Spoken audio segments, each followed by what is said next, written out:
ekhaya egameni lika Jesu Kristu waseNazaretha. Namuhla ekuseni egameni lika Jesu Kristu. Kuyindokodo lenkulu ukuhlangana ngalendlela sihlangane ngelive lakhe uNkulunkulu. Egameni lika Jesu Kristu kakhulu emalangeni lapho nakhona inkosi emakhosi ifuse khona. Iviki liqala inkosi emakhosi ivukile emathuneni yaphuma emathunjini emhlaba. Egameni lika Jesu Kristu sikhumbula kahle ukuthi ngekuvuka kwaKristu sithola emagunya sithola dilo bese silahlekile. Egameni lika Jesu Kristu siyambonga uNkulunkulu kusithanda ngalendlela ukuthi angaphindze asibuyise Sathane naye ngendodana yakhe leJesu Kristu. Mbukeni ekhaya khona ekhaya ngithi angene nasekuseni ukuqinise ngelive lemandla live lesikhathi egameni lika Jesu Kristu. Ngumprofeti wakho lo ngumprofeti phela amadimoni welibandla le-Spiritual Life Entity Prophetic Church leli khona embekelweni. Ngathi nje ngabe siyahlabela semagama sithi ovukile egameni lika Jesu Kristu. Nasekhaya khona uvukele. Nasesimeni lohamba etikwaso manje angikhathali izinganani angikhathali ngisebisimo angikhathali ngidingqinamba lo hamba etikwato namuhla angikhathali ukuthi yini lasimo lesembi kwakho egameni lika Jesu Kristu. Kepha ngathi angisemagama ngithi lesimo lesembi kwakho uvukele kunqoba sona egameni lika Jesu Kristu. Ngiyacela sibuke emavi kafishane egameni lika Jesu Kristu. Egameni lenkosi encwadzini yaMarko chapter 16 sitafunda verse number 1 egameni lika Jesu Kristu. Lo mbhalo kufundzeka kanje: emva kwelilanga lesithathu uMaria wasemagadala naMaria unaboJakobe naSolome bathenga emakha bentela kuya bayogqobisa ngawo isithumbu saJesu. Ekuseni ngeluvivi ngelisonto langa likuqala evikini baya ethuneni befika lilanga seliphuma. Basendleleni babehamba babutana bodwana bathi ngubani lasekhicitela lelitshe lekuvalwe ngalo ethuneni.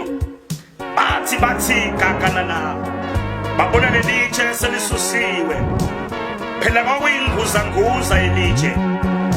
Bathi bayangena ethuneni bakhanza libhungu lihleti ngasekudla lembethe umjimba lomhlophe bashaya uvalo. Lathi kibo ningesabi nifuna Jesu waseNazaretha lona bekabethelwe esiphambanweni ovusiwe ekufeni akasekho lapha. Nasi sikhundla lapho bebambeke khona. Hambani nikutshele abafundi bakhe kanye naPetro ukuthi sewusembili uya eGalile ndiyambona khona njengoba alitshela. Mbukeni ekhaya lapho khona sihlobo sami ngithi angene ekuseni egameni lika Jesu Kristu. Ngisho amagama ngithi uvukile ingwenyama yesifo sakwaJuda evukile ilibo lethu lelithuna egameni lika Jesu Kristu waseNazaretha.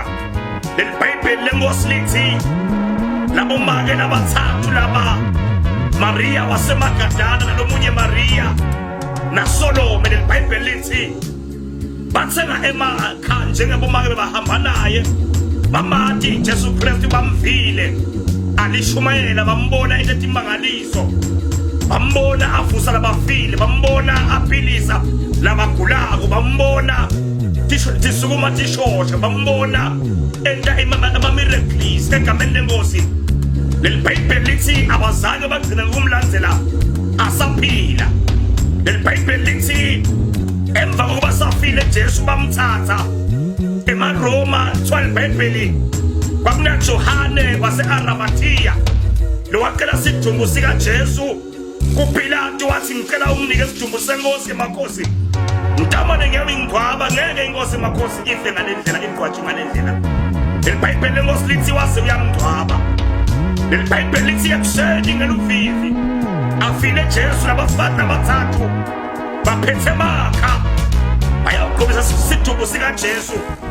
Leli Bible lithi endleleni basaya khona ethuneni beba-consenti beba-waridi babutana bodwana ngendzaba yelitshe labe lisemnyango welithuna likaJesu. egameni likaJesu Kristu. Lelibhayibheli lithi bekaprofethile ngasemuva wathi ngitawuvuka emva kwamalanga lamathathu. But lokhu ngithinta labafathi labathathu, they were not consenting of whether batamkhanza ethuneni nebatamkhanza sekavukile. Laba consenting ngako yinto yinye, yindzaba yelithe belisethuneni likaJesu egameni likaJesu Kristu. Lelibhayibheli lithi bababuta labodwa bathi lelithe sidasuselwa ngubani. Ngoba lo mbhalo webhayibheli usho indzaba uthi bekungasilo lithe nje kepha bekuyinkhuzanguza yelithe. So basibaka bathi lelithe lelingaka sidasuselwa ngubani, ngobe akungeneki ethuneni likaJesu lapho aqhathwe khona. Lelibhayibheli lithi bathi mabefika kuleli thuna likaJesu bakhanza lithe lisusiwe egameni likaJesu Kristu waseNazaretha. Bathi befika ethuneni bakhanza lithe lisusiwe. Mlaleli mbukele ekhaya ngithi angiphize amagama, beba consenting ngelithe belisethuneni likaJesu, kepha emagama lisothola wona amagama lathi bathi befika bakhanza lithe lisusiwe. Angikwazi ukhathazeke ngani empilweni yakho manje, angikwazi ukuthi yini into lekwenda ukuthi mayicabanga ukuthi khanze uthuthumela, uthi khanze ungasathembi nekuthi Jesu khona, kepha ucabanga nesimo lesembi kwakho egameni likaJesu Kristu. Lelibhayibheli ngosilithi bathi mabefika bakhanza lithe lisusiwe. Nathi ngabe ngiyaprofetha ngithi lenkinga lesembi kwakho lapha ekhaya naye nefrustrator njengamanje ngithi angiprofethe ngithi awusube usakhathazeka ngayo, ayisube isamnika iflight, ayisube isakhadelisa, ayisube isakwethusa, ngoba ungathi kune-anointing lekhona manje la kule season yevuka kaJesu Kristu. Ungathi Jesu makavuka uvukela kususa inkinga lesembi kwakho. Ungathi asavukile Jesu uvukela kususa lithe lesembi kwakho egameni likaJesu. Ungathi avukile Jesu nalithe ngiyabona lesembi kwakho, kepha nathi uvukela kudikida egameni likaJesu Kristu. Yambukela ekhaya angikwazi ukhathazeke yini, angikwazi ukhala ngala bekhala khona. Mhlawumbe nesimo seminyakanyaka solo siyakuhlupha, siyakhalisa sohambe tonke tindzawo, ufuna kusitakala kiso, ufuna ukukhululeka kule simo sakho, kepha lesimo ngathi nje asikhweshe mbi kwakho, kepha lamuhla ngathi ngiphethe amagama. I as a prophet of the living God ngathi namhla Kristu avusiwe, nami ngivukele ukukhuluma nemuntu ekhaya egameni likaJesu Kristu. Ngithi no matter lesimo sibonakala simadima, kepha ngithamprofethe ngithi uvukile egameni likaJesu. Angiphinze ngiprofethe ngithi uvukile egameni likaJesu Kristu. Angiphinze ngisho ngithi uvukile ethuneni egameni likaJesu Kristu waseNazaretha. Ngathi kufa kwakhe egameni likaJesu, ungathi ngalesikhathi akhe kuhlele lithe egameni likaJesu Kristu abesembolisa i-victory over death egameni lenkosi. Abesitshela ukuthi yena unemandla etikwe kufa egameni likaJesu Kristu. Noma ngabe sawufungathi mhlawumbe ufile spiritually, kepha ngathi angiprofethe ngithi ngekuvuka kwakhe Kristu ethuneni abesimbolisa ukuthi kufa sekude manje etikwe impilo yakho. Ungathi utawuvuka spiritually, you shall be resurrected spiritually in the mighty name of Jesus Christ. Lapha bengasymbolize the victory over death and the tomb egameni likaJesu. Angikwazi ungivatshwe nini, angikwazi ungivatshwe ngubani, angikwazi ungivatshelweni egameni likaJesu Kristu, kepha ngathi bangavuka ingonyama yesive sakwaJuda beyisho emagama ethi wena thuna sewude mandla etikwami lesetika abantwana bami egameni likaJesu Kristu. Ungathi ngibona lithuna lamuhla ikhafula abantu labakade bangcwatshwa egameni likaJesu Kristu. Ngabe ungcwatshiwe spiritually, ngabe ungcwatshiwe health wise egameni likaJesu Kristu.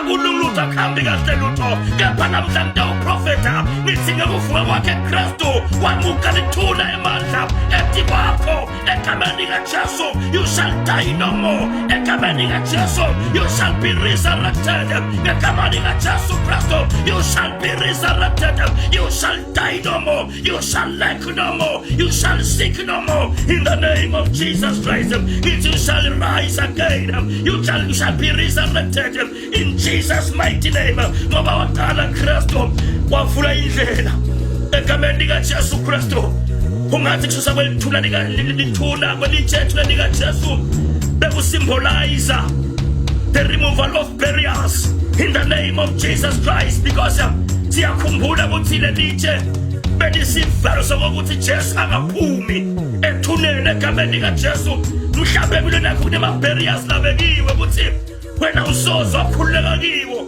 wena usozwa phuma kiwo egameni lenkosi kepha ngathi bakavuka Kristu abesusa bonke ama-barriers etimpilweni tethu bonke ama-barriers elihlupheko egameni lenkosi lavimba i-success yakho lavimba umendo wakho lavimba inhlalakahle yakho lavimba impilo yakho lavimba kuqhubekela phambili kwakho egameni likaJesu Kristu ngathi ngekuvuka kwakhe wawesusa etimpilweni tethu egameni likaJesu Kristu lalelani bathakathi senide amandla nide sabelo ngoba ngekuvuka kwakhe bekasuse ama-barriers etimpilweni tethu asiyophinda sikhale asiyophinda sihluphe ngoba uvukile egameni likaJesu Kristu waseNazaretha ungathi makavuka Kristu wayebusethembiso egameni likaJesu ukuthi he's no longer in the tomb but he's always with us egameni lenkosi la khona mbukele ekhaya wavuka washiya lithuna wasiyasithembisa ukuthi utabanathi imihla yonke utabanathi amalanga nemalanga yembukele ekhaya sengisho amagama ngithi noma ngabe nesimo sihamba kabi noma ngabe nesimo siyabhetha kepha namuhla unezibiti namuhla unemandla ekwethemba ukuthi Jesu nawe esimeni sakho egameni likaJesu Kristu ngoba sikhonda simakathe longasali ngephandle etinkingeni tethu kepha is always with us egameni likaJesu Kristu waseNazaretha waphindze Kristu makavuka wasethembisa eternal life wasethembisa impilo enkulu naphakade through his salvation ngoba ingikithi yekufa kwakhe nekuvuka kwakhe is all about salvation ngoba isalvation isinikeza impilo lenkulu naphakade without it with the resurrection of Christ there is no forgiveness of sins there is no eternal life egameni lenkosi namuhla ngidawusho ngithi umuntu ongakholwa longadana Kristu ufile ngapahamba egameni likaJesu Kristu kapha lo sitakelo phendukile noma ngafa ngomhlaba kapha ngeke afe utawuphila phakathi naphakathi mbukele ekhaya usho amagama ngithi la ukhona uvukile Kristu emathuneni lehlulekisile lithuna uhlulekise Sathane uhlulekise ulehlususile ihlazo emahlombe ethu egameni likaJesu ababukela phasi namhlanje awukwazi ukuthi uvukile Kristu akuvukela nawe ulapha ekhaya ukhona wadana Kristu ngethakusha amagama ngisusela kuvukela nawe egameni likaJesu Kristu because his resurrection goes about with the forgiveness and the washing away of sins egameni likaJesu Kristu mbukele ekhaya ekuseni usasasimusa ukuthi ngiyamdinga naKristu empilweni yami ngithanda kuvukela nawe awashe onke amaqala akho awashe konke tiphambuko takho uqale ngabusha wadane naye mbukele ekhaya ngikhuleke nawe ekuseni egameni likaJesu nangumbukele ekhaya moyo ngcwele ngiyamkhulekela ngegama likaJesu igameni namandla gameni liphakanyiswe emhlabeni laphakanyiswe ezulwini iBhayibheli lakho ngosilithi wena walithanda lithi kangaka waze wanikela ngekho indvodana leyo dala kuze kuthi bonke labakholwa ngebangabasaphupha ke babaphile inguna phakathe nanamuhla uNkulunkulu ophila nkosiyanti ukuthi ivukile indvodana yakho kunabafile ngiyathandaza ekuseni nangoya umbukele ekhaya ayingamvukela naye entolweni takhe tihlambululwe egameni likaJesu nangoya ufile physically ngathi bamhla ingwenya mayingamvukela imvusi noma sekafile nangoya ufile financially ngiyabhlunga ethandaza kwangathi inkosi ngamvukela emalini yakhe egameni likaJesu Kristu waseNazaretha. Ngengadi yakhitheka sengathi ngendawo umsebenzi empilweni embukeli. Sibusise inkosi nembukeli ekhaya. Kunene buhle begama likaJesu Kristu waseNazaretha. Amen and amen. Mbukeli ekhaya ngumprofeti wakho lo. Umprofeti ngihlula amadimoni. Welibandla le-spiritual life edit prophetic church. Ngiyembuza ufuna kukhona nathi mhlawumbe khona e-spiritual life edit prophetic church. Siyakhona njalo ngama-Sundays. Sula nga-10:30 nje ekuseni till late. Ngafuna ukumbona umprofeti wakho for one-on-one. Ukhona njalo ngalesithathu nangemgqibelo kusuka nga-11 ekuseni till late. Kanti ufuna ukubhuka for one-on-one nge-Sunday after church. Uyashaya kunokole do screen ke. Ukusho umprofeti cala ukubona after service. Utawakhela sikhatha kubone. Mbona lo usathanza kakhaya ngisho magama ngithi umprofeti wakho yakuthanza kakhulu. Kwangathi ekhala ukhona khona. Inkosi yemuse ngakuphatha egameni likaJesu Kristu. Amen.